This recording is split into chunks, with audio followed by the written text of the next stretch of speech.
សួស្តីនឹងសូមជម្រាបសួរពុកម៉ែបងប្អូនអ៊ំពូមីងទាំងអស់គ្នាថ្ងៃនេះគឺនាងខ្ញុំមកបើក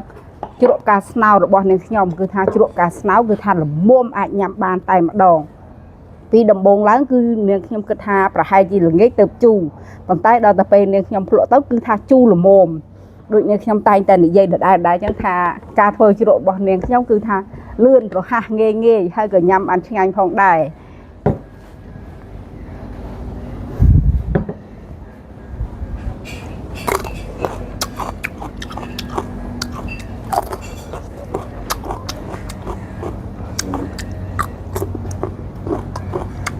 ស្រួយខ្ញោកតែម្ដង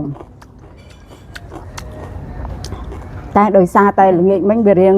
យប់បន្តិចហើយនាងខ្ញុំអត់បានឃើញថាព្រឹកនេះវាហាយគេមិនជូរទេដូច្នេះហើយនាងខ្ញុំអត់បានទៅទិញត្រីអាំងដើម្បីយកមកអាំងចលក់ទេ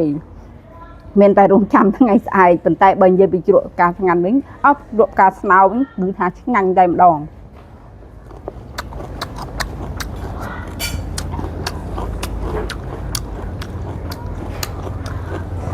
តសក់នាងខ្ញុំដាក់ជាប្រភេទតសក់មូលខ្លះ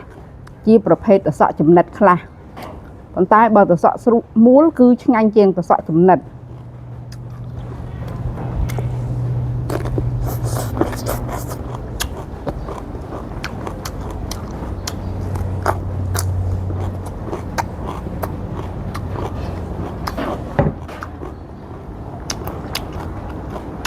ថែមគ្រឿងមក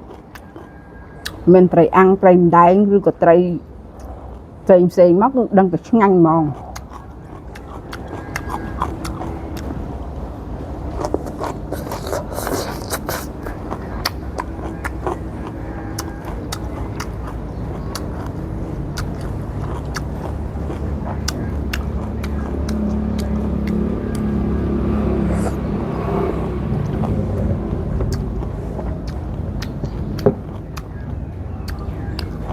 និយាយទៅ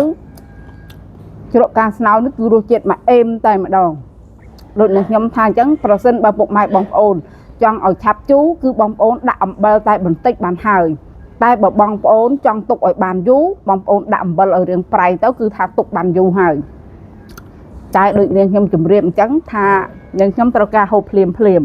ដូច្នេះហើយគឺនាងខ្ញុំប្រើអំបិលតែបន្តិចទេហើយទឹកវិញគឺយើងចាក់ទាំងក្តៅតែម្ដងតែកុំឲ្យក្តៅពេកយើងលើកមកគឺយើងដាក់ទុកវាប្រហែលជា2ឬក៏3នាទីអីចាំយើងចាក់ចូល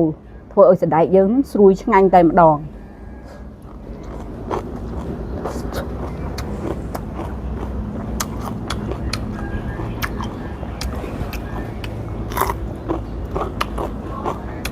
ស្រក់វិញគឺថាស្រួយខ្ញោក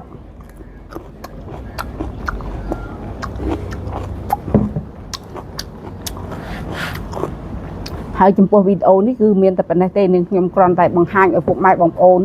បានឃើញថាឥឡូវនេះគឺជ្រក់កាស្នោរបស់នាងខ្ញុំគឺថាឆ្អិនរួចរាល់ហើយ